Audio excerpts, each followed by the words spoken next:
YouTube. Cette vidéo est la première d'une série de je ne sais pas combien de vidéos, parce que j'avais déjà fait une série de vidéos vis-à-vis de Simon Mousse, et là il a été moussé, si j'ose dire, par le crayon. Le crayon, si vous voyez sur cette vidéo, j'espère que vous la verrez. Alors j'espère pour vous que vous êtes de bonne foi, mais très honnêtement je ne le pense pas. Et je vais vous expliquer pourquoi avec des arguments.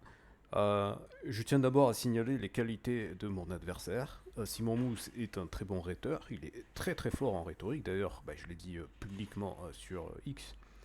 Je crois que j'ai répondu à un de ses tweets. Je sais pas s'il va s'afficher ici, mais quoi qu'il en soit, voilà. Donc déjà, Ilan Gabé, si tu vois cette vidéo, parce que cette vidéo s'adresse à toi également, j'espère aussi que tu es honnête parce que ta prestation qui a été lamentable, je te le dis très honnêtement, sachant que je t'avais déjà envoyé un DM, et d'ailleurs je trouve ça très étonnant que maintenant tu n'autorises plus les DM sur Twitter, enfin sur X. Je trouve ça très dommage parce que je t'avais envoyé un DM quand tu avais fait le débat seul contre justement ce même Simon Mousse. Euh, et je t'avais expliqué que j'étais prêt à t'aider, à te former, parce que c'est normal, tu as 18 ou maintenant tu as 19 ans, donc tu es encore jeune et naïf, etc. Mais j'espère que c'est sur la naïveté, mais si c'est sur la naïveté, à un moment donné, il faut te rendre compte de ta fragilité, il faut te rendre compte de ton incompétence et de ta naïveté. Donc c'est-à-dire qu'il faut que tu te formes. Parce que franchement, là tu desserres la cause que tu es censé défendre. Donc c'est pour ça que je me pose sérieusement la question, est-ce que tu es honnête dans ta démarche ou est-ce que en fait tu fais double jeu? Voilà, je le dis très honnêtement, très clairement, publiquement, euh, parce que je n'attends qu'une seule chose, c'est que tu me démontres que tu es honnête. Et bien pour ça, tu pourrais commencer par écouter les gens qui te proposent de t'aider gratuitement. Il n'y a enfin rien de, je cherche même pas à gagner de l'argent ou de la notoriété ou quoi que ce soit. Tu vois bien que je n'affiche pas mon visage, que mon compte Twitter n'affiche pas mon visage. Je cherche pas à faire ma promo. Je cherche à faire qu'une seule chose, c'est à faire émerger la vérité et la justice, parce que c'est consubstantiel en fait. On ne peut pas avoir la justice si on n'a pas la vérité. D'accord. Voilà. Est-ce que je vais retrouver celui que j'ai laissé à Simon? Sinon, je vais dire à peu près ce que j'ai dit. Euh, c'est que sur ce débat, Simon, oui, il les a pliés. Mais en même temps, euh, on se dit oui, un contre 4. Oui, mais sauf que si vous avez quelqu'un qui est formé intellectuellement, quelqu'un qui a étudié le dossier, c'est deux choses différentes. Simon, il est formé intellectuellement. Je pense que je connais pas ses résultats, mais je pense que c'est un étudiant brillant, très intelligent, assidu, qui est très érudit, qui a lu beaucoup de livres et ainsi de suite. Et en plus, sur le sujet, à mon avis, ça fait un moment qu'il le pense. Et en plus, clairement, je veux dire, on parle d'Israël. Le mec est juif, clairement. Je pense qu'il a la double nationalité, puisqu'il parle régulièrement d'amis sur le front, etc. Et donc, il a une implication émotionnelle, familiale, historique, tout ce que vous voulez, et même religieuse, s'il y croit jusqu'au bout. Et en plus, je pense que c'est un sioniste convaincu. Donc, je veux dire, il a 1 milliard de motivations supplémentaires que le mec random ou la meuf random qui a vu 3 posts sur les réseaux sociaux parce qu'ils ont vu des maisons délabrées. Parce que c'est ça le problème. Et là, Simon, il a totalement raison. C'est que euh, et d'ailleurs, c'est pour ça que j'accuse le crayon d'être malhonnête là-dessus, c'est que vous mettez en face à quelqu'un qui est ultra formé et qui a déjà prouvé, parce qu'il était déjà intervenu. Moi, je l'avais découvert quand il est passé chez Greg Tabibian de la chaîne Je suis pas content, où je veux dire, il a croisé le fer avec quelqu'un comme Pierre Conessa. Pierre Conessa, qui est quand même quelqu'un de très formé, agrégé en histoire, qui après a travaillé pour le ministère et ainsi de suite. Je veux dire, c'est pas un tocard. Donc, même si Simon Mousse, je sais plus quel âge il a moins de 30 ans, mais ça n'empêche pas. Le talent n'attend pas les années. Et c'est ça l'éloge que j'ai l'air de faire de Simon Mousse. Je reconnais totalement son intégrité convictionnelle, c'est-à-dire qu'il est en accord, il est en cohérence avec ses motivations intrinsèques qui sont extrêmement profondes, comme je l'ai rappelé en préambule, contrairement à des gens qui, justement, parce qu'en plus il y a plein de gens quand ils veulent défendre la Palestine qui se disent oui, il faut surtout pas que je mette aucune connexion personnelle ou quoi que ce soit, parce que sinon on pourrait m'accuser d'antisepticisme. Évidemment, vous avez compris à quoi je fais référence quand je dis ce mot-là. Euh, et qui du coup vont chercher à se détacher, etc. Non, au contraire, il faut faire comme disaient les communistes à l'époque, d'où parles-tu camarade, d'accord? Premièrement. Deuxièmement, il est important justement de pas s'auto-tirer des balles dans le pied, et c'est ce que fait Ilan Gabé et les autres personnes. Ensuite, et je reviens sur le crayon, le dispositif, encore une fois, clairement, si vous avez 4 personnes qui ne sont pas du tout formées, la seule personne qui était formée plus ou moins c'était Ilan Gabé et éventuellement le mec syrien, mais le mec syrien justement, il a une emprise, comment dire, c'est pas le mot qui ont une emprise, mais il a une approche qui est extrêmement centrée sur la Syrie, et pour ça, il va pas hésiter à faire d'énormes concessions à Simon tout de suite pour dire qu'il était d'accord, etc. pour après chialer que l'autre il a désarçonné, il a déstabilisé, etc. Bah, évidemment, le mec syrien, si tu regardes ça, tu as fait Sciences Po, etc. Je m'interroge sur tes facultés intellectuelles. Je suis désolé de te parler comme ça paraît un manque de respect, mais je veux dire, à aucun moment tu remets. À aucun moment, quand Simon il parle de moralité ou etc., à aucun moment personne n'a relevé le fait qu'il y ait des soldats de l'armée israélienne qui fait des TikTok où ils humiliaient, où ils se moquaient des maisons et totalement éclatées par les bombes israéliennes, hein, des Palestiniens, etc. Et ça, c'est totalement immoral. C'est totalement immoral. À aucun moment, vous avez relevé euh, le fait que ça a été rapidement, vite fait, dit que le ministre il avait parlé d'animaux, mais surtout au-delà de ça, parce que à la limite c'est juste de l'insulte, à aucun moment vous avez parlé du fait que le Premier ministre israélien et le ministre de la Défense et plusieurs autres ont revendiqué clairement la vision messianique, biblique, etc. C'est-à-dire qu'après, au moment où Simon il fait sa tirade sur oui, c'est une démocratie, etc., si Israël est une démocratie, l'Iran aussi, alors c'est la République islamique d'Iran, et Israël c'est la République alors je sais pas si on peut dire judaïque ou juive d'Israël, c'est pareil, c'est le même principe. Je veux dire, c'est totalement fondé sur les textes religieux, donc c'est pas du tout ça une démocratie. Alors, surtout quand il va parler depuis le début, personne n'a remis en cause son postulat de départ qui est de dire oui, c'est la terre ancestrale des juifs. Ah bon, sur quoi on se base? Sur quoi on se base? Quelle est ta définition de juif? À aucun moment il a donné la définition de juif. Parce qu'il reprend les autres, parce que la définition elle change à chaque fois. Un coup ça va être la religion, un coup ça va être l'ethnie, etc. Parce que si c'est l'ethnie, alors on va parler génétique. Bah tiens, c'est bizarre, les tests génétiques, les tests d'ADN sont interdits en Israël. Et vous avez de nombreuses vidéos, et j'en ai partagé sur cette chaîne, et vous pouvez les trouver par vous-même également, mais parcourez la chaîne, vous allez les trouver, de nombreuses vidéos qui montrent des Américains, des Juifs américains justement, qui ont fait des tests d'ADN pour montrer que en fait, quasiment tous les Ashkénazes, ils n'ont aucune part de sémites dans leur ADN. Et donc ça détruit totalement ce côté, c'est ethnique, etc.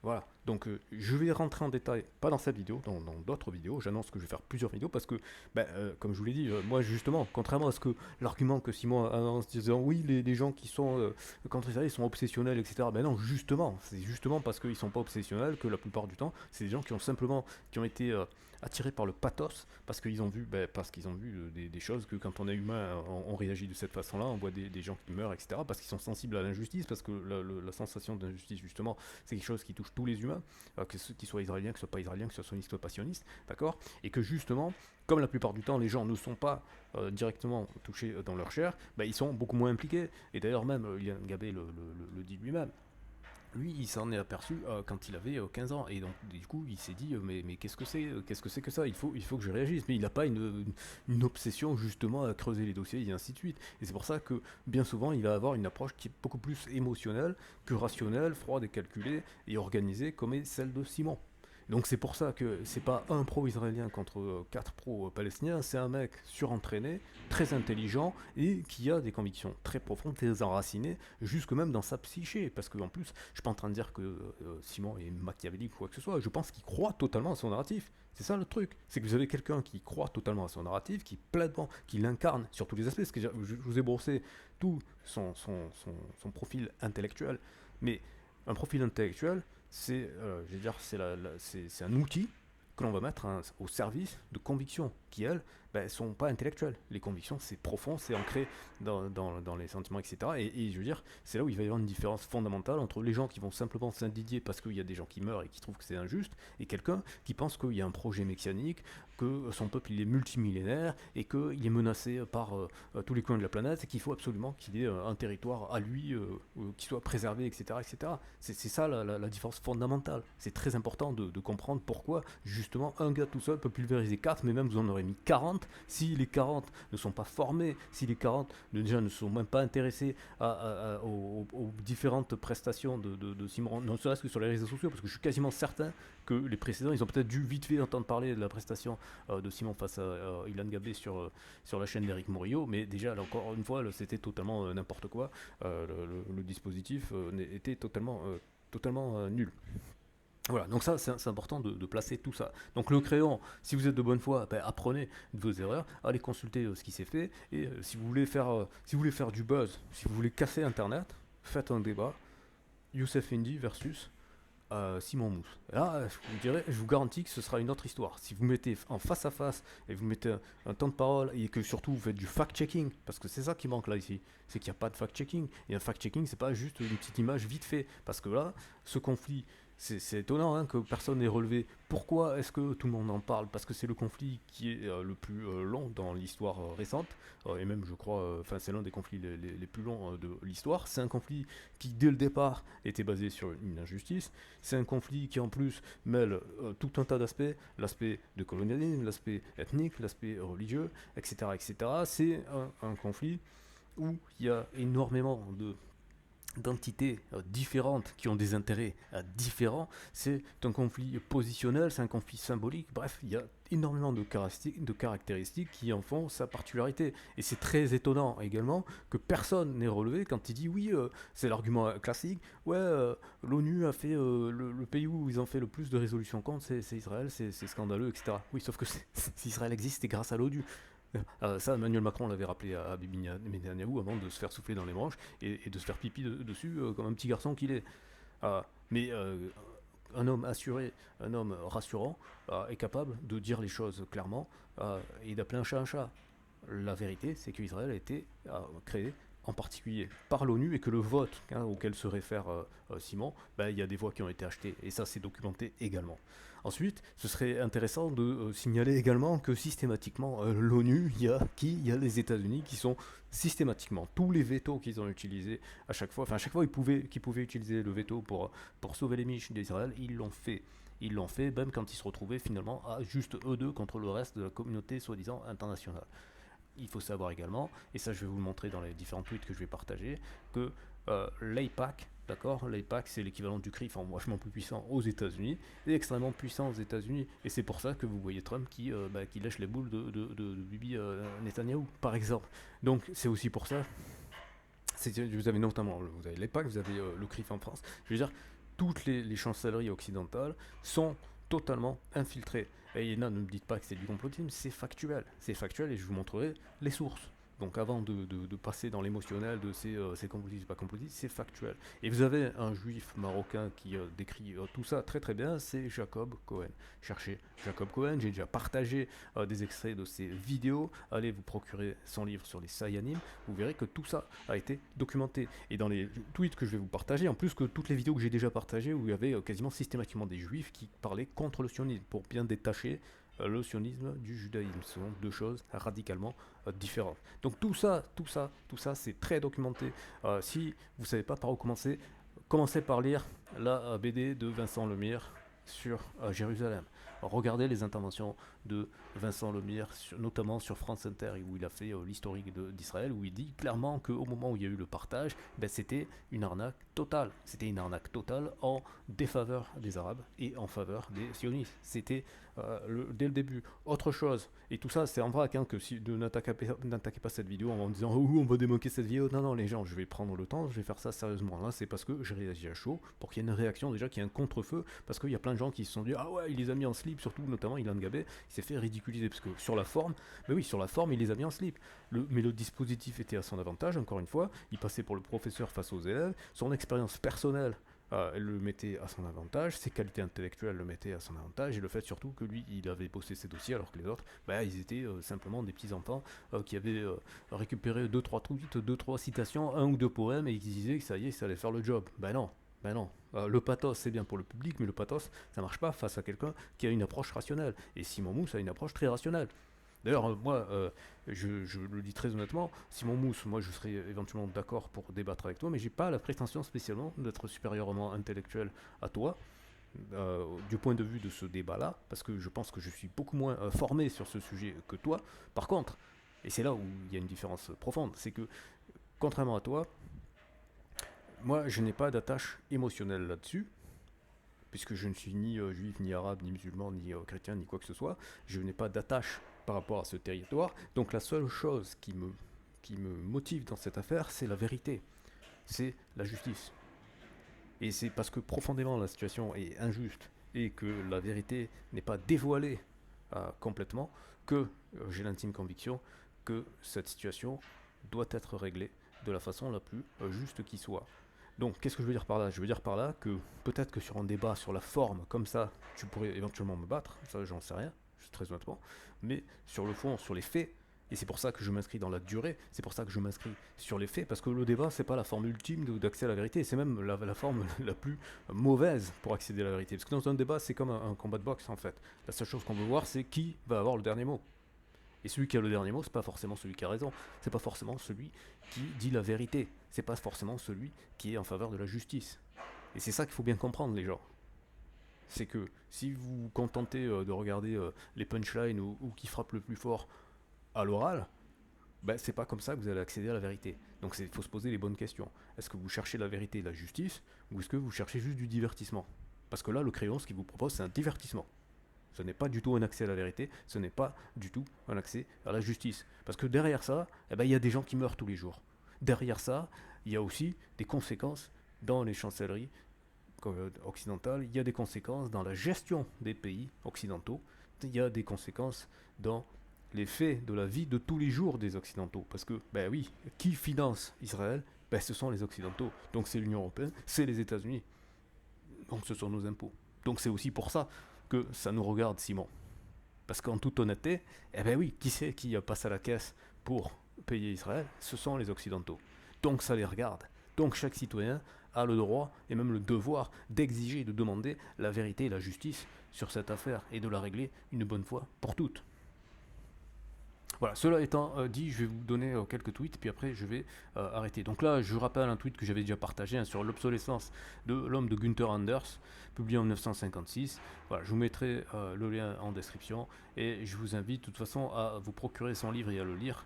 Ça vous permettra de mieux comprendre pourquoi est-ce que personne, même 4 personnes random, sont pas capables de tenir tête à un mec tout seul, parce qu'ils ne sont pas informés, parce qu'ils ne sont pas formés, parce qu'ils ne connaissent pas du tout leur sujet, et parce qu'ils ont été conditionnés pour être justement des réacteurs émotionnels, des réacteurs au pathos. On leur met des trucs et ils réagissent juste avec leur pathos. Encore une fois, si vous pensez que ces propos sont très durs envers ces personnes-là, c'est pas ces personnes-là, c'est pour ça que je vous partage ce tweet, parce que c'est le système qui les a conditionnés comme ça. S'ils n'ont pas été formés, s'ils n'ont pas été éduqués par des gens qui avaient un minimum d'esprit critique, qui étaient un minimum éveillés sur ces questions-là, ben, c'est pas d'eux-mêmes qu'ils allaient pouvoir en sortir. Voilà.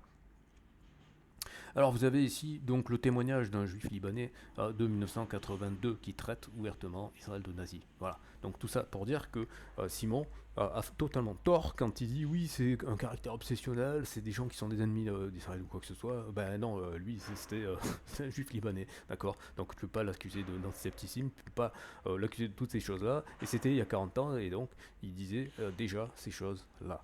Donc ça veut dire que c'est pas nouveau. Ici, vous avez Jeffrey Sachs, que j'ai aussi partagé, hein, qui est juif également, et qui est très proche des sphères de pouvoir aux États-Unis, et qui vous dit que la personne la plus dangereuse sur cette planète actuellement, qui met en péril la stabilité et la paix dans le monde, c'est Netanyahou, et pas seulement depuis maintenant que Netanyahou était à l'origine de quasiment toutes les guerres depuis le 11 septembre qui ont été déclarées par les Américains. Et quand Simon dit oui, et les gens qui appelaient au boycott d'Israël pour les JO, hein, ils le font que pour ça. Ouais, sauf que pour la Russie, personne n'est venu se plaindre que la Russie était boycottée. Tout le monde a fait le boycott, c'est les sanctions contre la Russie, et ça a dérangé personne. Donc la preuve, Simon, que ton argument est fallacieux en disant que soi-disant c'est Israël qui est le plus maltraité, parce que dans les faits, ceux qui reçoivent le plus de sanctions, bah, c'est la Russie, c'était Cuba, c'est l'Iran, et ainsi de suite. Donc Israël reçoit zéro sanction, en fait. Zéro sanction. Alors peut-être que sur le papier, c'est eux qui ont le plus de condamnations de l'ONU, mais dans les faits, c'est ça la différence entre les annonces, entre les paroles et les actes. Dans les faits, ceux qui reçoivent le plus de sanctions, bah, c'est pas Israël, clairement pas. Clairement pas. C'est même le contraire, puisque quand Bibi Netanyahu est condamné, etc., il peut se permettre de passer par la France avant d'aller aux États-Unis sans aucun problème, au calme. Il y a même la télévision française qui va l'interroger sur place, au calme. Donc il faut arrêter de jouer au Calimero, tout le monde est contre nous. C'est comme s'ils n'avaient aucun pouvoir, comme s'ils n'étaient pas proches des sphères du pouvoir. Non mais c'est l'hôpital qui se fout de la charité, c'est le monde à l'envers.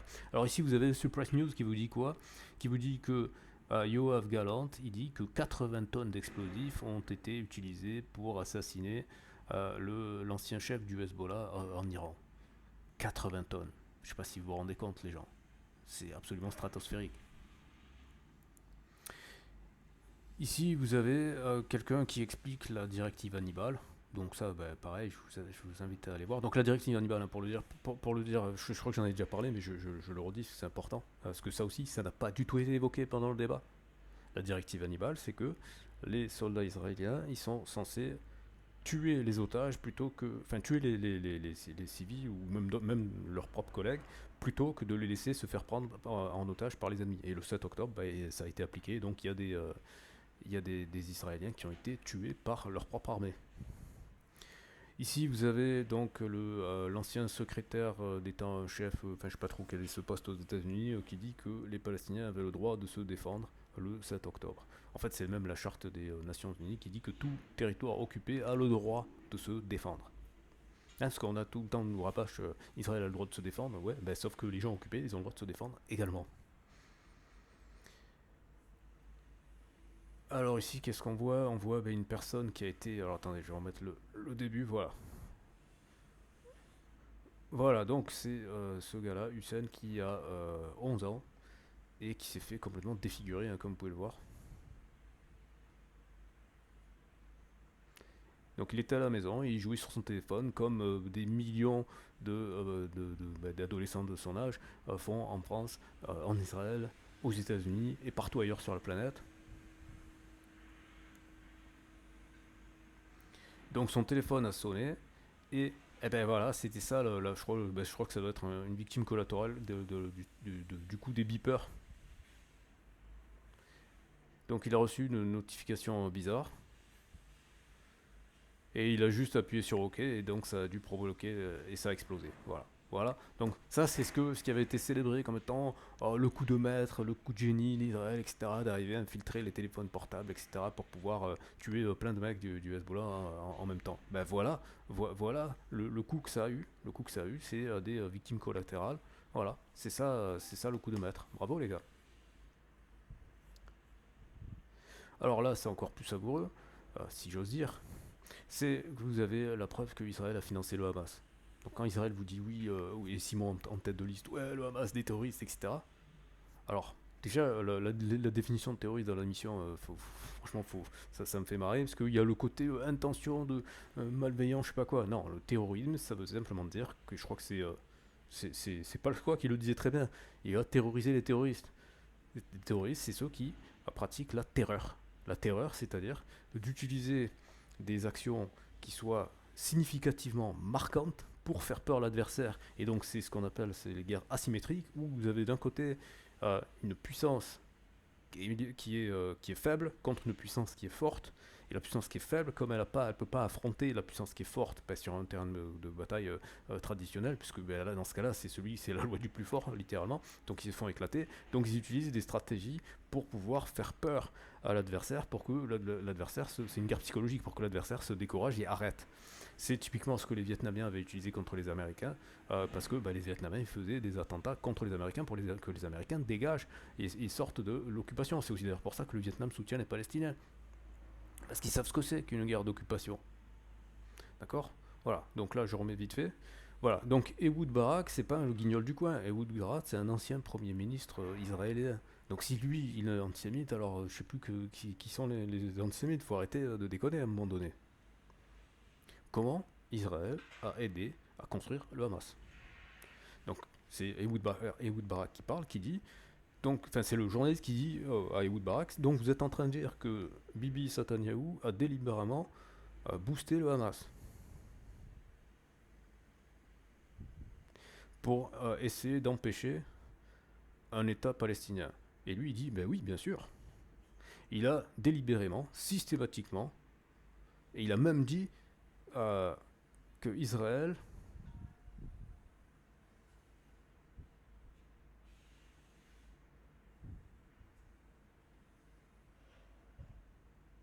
Donc il a dit que tout quiconque veut éviter la menace d'une solution à deux États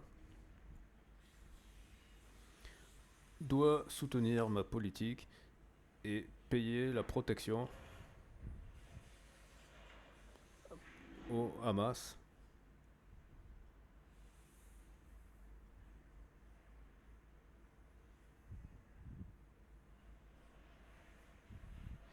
Voilà, donc ils ont fait en sorte que ce soit le Qatar qui transfère les grands montants de monnaie en cash, donc plus de 1,4 milliard de dollars.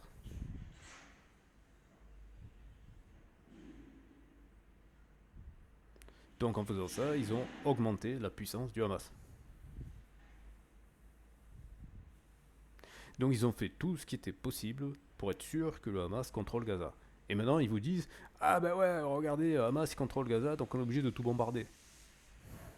C'est le pompier pyromane. C'est la définition même.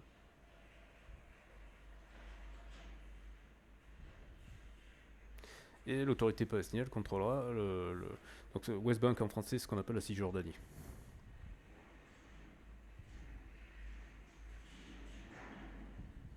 Et donc, Netanyahou maintient que l'argent donné au Qatar était pour éviter une catastrophe humanitaire.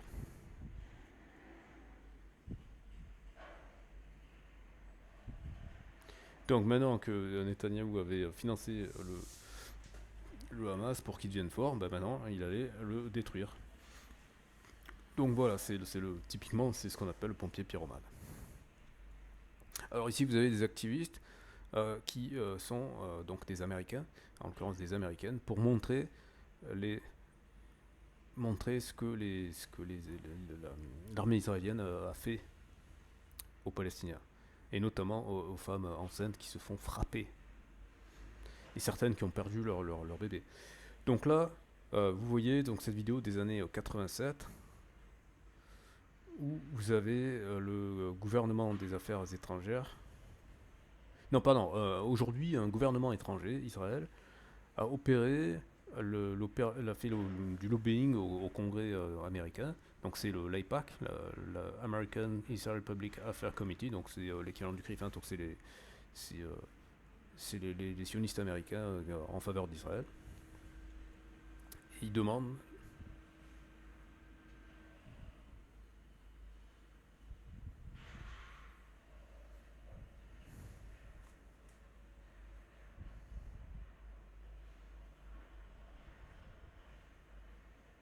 Donc ils ont demandé et ils ont obtenu environ 5 milliards de dollars annuels. Donc 5 milliards de dollars annuels depuis 1987, et je pense même qu'ils reçoivent plus. Donc en quel honneur les États-Unis, donc c'est-à-dire le contribuable américain, c'est le pognon des Américains, littéralement. En quel honneur les Américains filent 5 milliards de dollars à Israël, comme ça. Alors que ce sont des gens qui n'ont été élus par personne. Voilà, et quiconque va critiquer ça va être traité d'antisémite, etc.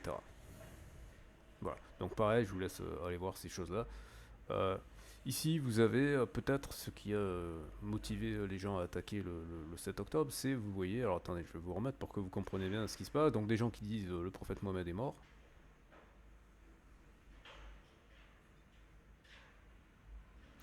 Mort aux Arabes.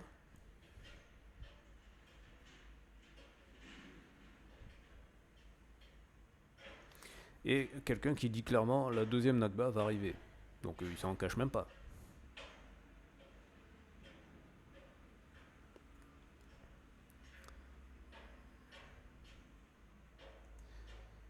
Attends juste un peu, ça va arriver, c'est proche.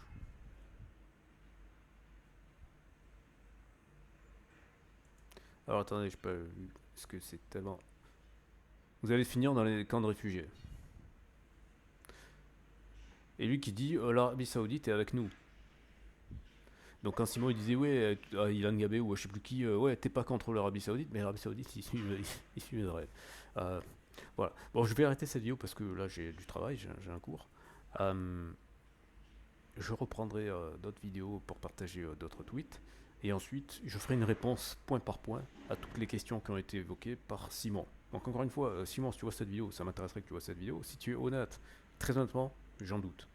Très honnêtement, j'en doute dans le sens où tu es honnête avec toi-même, parce que tu es honnête en accord avec ta démarche, parce que tu es, je pense, intimement convaincu. Ça, je pense que tu es sincère. Je pense pas que tu sois cynique au point de ne pas être convaincu de tes propres dires. Mais je pense que tu es tellement convaincu que tu es dans le camp du bien, que tu défends la cause la plus juste qui te dépasse et ainsi de suite sur les millénaires et tout ce que tu veux, que du coup, en fait, tu penses que tous les moyens sont bons pour atteindre ton but, hein. Tu appliques la fin justifie les moyens, sauf que là, je ne sais pas si tu seras capable de voir toutes ces choses-là que je partage, de voir, parce que j'en ai pas parlé ici, mais vous avez, voilà, j'en reparlerai plus en détail, mais vous avez, et c'est pas que Émeric Caron qui a partagé ça, hein, tu pouvez le trouver en fait, Émeric Caron, il a rien partagé, il a partagé quelqu'un qui a déjà publié, et c'est qui? C'est Jewish Voice for Peace. Donc oui, oui, il existe des juifs qui sont pour la paix. Donc Jewish Organizing Toward Palestinian Liberation Judaism Beyond Zionism. Ça veut dire quoi? Ça veut dire en clair des juifs qui sont contre le sionisme. Donc des juifs antisionistes. Donc détruit totalement toute la rhétorique francophone qui fait faire l'amalgame entre antisémites et antisionistes. Ça n'a rien à voir. Mais voilà, vous voyez, ils sont pas super puissants. Ils sont pas super puissants, malheureusement. Ils sont jamais entendus. Mais vous voyez que vous avez plus de 300, vous avez 300 rabbins, plein de célébrités juives comme Joachim Phoenix, qui est un acteur très connu, Naomi Klein, notamment l'autrice de La stratégie du choc, et plein d'autres gens comme ça qui sont contre, qui disent non au nettoyage ethnique à Gaza. Voilà. Jewish people say no to ethnic cleansing. Donc il y a plein de juifs. D'ailleurs, paradoxalement, il y a beaucoup plus de juifs chez les Américains et même en Israël qu'en France. La France est totalement sous le joug sioniste. C'est une réalité. Il n'y a qu'à voir dans l'opinion publique. Vous savez, personne qui publiquement peut tenir ce genre de propos sur les services, sur le service public, sur les médias et ainsi de suite, sans se faire attaquer.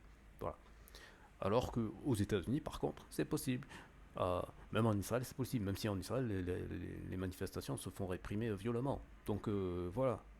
Simon, si tu es honnête dans, dans ta conception du monde, c'est-à-dire si tu acceptes que les autres, ils ont le droit de vivre, même quand ils sont en désaccord avec toi, ben, tu peux pas nier l'évidence là. Qu'est-ce que tu vas dire à ces 300 rabbins? Qu'est-ce que tu vas dire à Joachim Phoenix? Qu'est-ce que tu vas dire à Naomi Klein?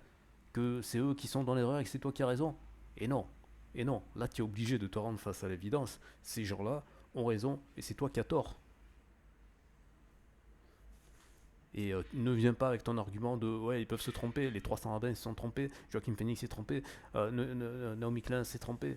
Non, mais sérieusement, Naomi Klein ose prétendre une seconde jouer au professeur avec Naomi Klein. Mais sérieusement, va regarder son CV, va regarder les livres qu'elle a publiés, va écouter quand elle parle. Et là, prends des notes. Parce que je t'ai fait en début de vidéo l'éloge. Ouais, t'es bien instruit, t'es malin, etc. Pour un mec de moins de 30 ans, face à des gens qui sont totalement quasi analphabètes, ou qui ont très peu bon, c'est un peu méchant, c'était peu petit ce que j'ai dit là. Mais en tout cas, face à des gens qui sont très peu cultivés et très peu formés, mais face à des gens formés, là tout de suite, on s'aperçoit de tes limites. Soit dû à tes biais psychologiques et personnels, soit par une malhonnêteté de ta part. Il n'y a pas 36 options en fait, hein, parce que tu es dans l'erreur, ça c'est certain. Sinon, je veux dire, il peut pas y avoir Naomi Klein qui a tort, et je veux dire, il peut pas y avoir Naomi Klein qui a raison, je veux dire, et toi qui as raison en même temps. C'est soit elle qui a raison, soit c'est toi. Et moi je pense que c'est clairement elle.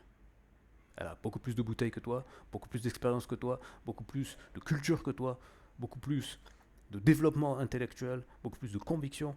Euh, Beaucoup plus de confiance, ça, j'en sais rien. Pardon, là, ça c'était en trop. Mais beaucoup plus de développement intellectuel, beaucoup plus de culture, beaucoup plus d'expérience, beaucoup plus de connaissances que toi. Toi, ce que tu as peut-être plus, c'est peut-être plus de conviction. C'est peut-être. Et encore, euh, voilà, lui il a dit 300, non, c'est 350. Ah ben, Emery 40, faut revoir les maths. Bon, bref, blague à part, ça suffit. Je dois vous laisser. Et à très bientôt pour une prochaine vidéo. Mais n'allez pas dire, ouais, Simon machin a mis en PLS ou je ne sais quoi. Non, le but c'est de sortir justement de tous ces anathèmes et qu'on aille vers la vérité. Parce que le but, moi, mon but, c'est que quelqu'un d'aussi intelligent que Simon Mousse se rende compte qu'il est dans l'erreur pour justement qu'il embrasse son humanité au sens global du terme pour que justement on trouve la paix générale. Parce que le but, c'est pas de dire les Israéliens sont des enfoirés, faut tous les liquider pour que les Palestiniens ils puissent avoir tout le territoire. Non, le but, c'est qu'on ait une paix qui soit juste, c'est-à-dire qu'on ait la vérité historique, qu'on ait la vérité de la justice et pour qu'on puisse vivre en paix. C'est ça le but. Donc c'est pour ça, Simon, je tends vraiment sérieusement la main. Je cherche pas à dire PLS, je sais pas quoi. Non. Voilà. Si tu veux embrasser ta judéité, il n'y a pas de problème. Va regarder des vrais juifs honnêtes qui ont fait leur travail pour distinguer le vrai judaïsme du sionisme qui n'est pas, qui n'est pas le judaïsme. Le sionisme est un nazisme en fait. Il faut dire les faut appeler un chat à un moment donné. Donc guéris-toi de tes biais, sors de ce fléau et embrasse le bon côté de l'histoire.